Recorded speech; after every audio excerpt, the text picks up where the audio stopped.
It was 63 years ago. In the last hour before the first manned rocket launch, the astronauts suddenly realized they couldn't hear anything outside the capsule. This surprised the control center. Because the Soviets were clearing the launch pad, the space headquarters confirmed repeatedly. But the astronauts could only feel the vibrations. Then a technician reported the airtight sensor wasn't responding. The airtight module had malfunctioned. The aerospace headquarters ordered immediately. The airtight module had to be replaced within 20 minutes. Soon, the rocket was ready for launch again. As the countdown began, Evrayan's eyes were glued to the rocket. Reporters set up their cameras, while technicians were so nervous they could barely breathe. As the rocket slowly lifted off, the engines started firing up. Inside the ignition chamber, vibrations kept increasing, with the main thruster belching flames.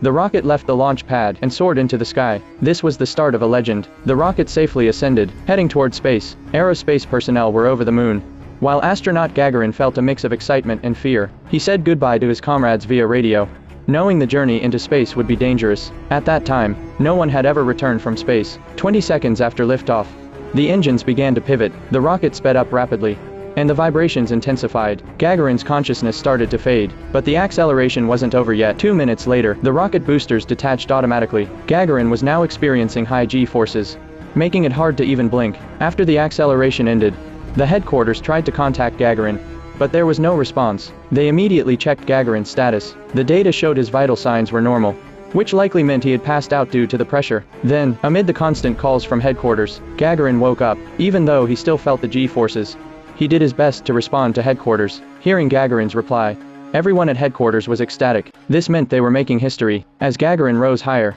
he could see the vastness of space through the cabin window. He started describing the view, which thrilled the people at headquarters. Soon, the third stage rocket separated from the crew module, marking the moment the crew module officially entered space. The astronauts were now in a weightless state. At that moment, Gagarin became the first human in space. The engineers at headquarters began to cheer as the spacecraft floated through space, transmitting invaluable data back to them. But just as Gagarin was about to return, the spacecraft faced an unexpected issue, almost leaving Gagarin stranded in space forever.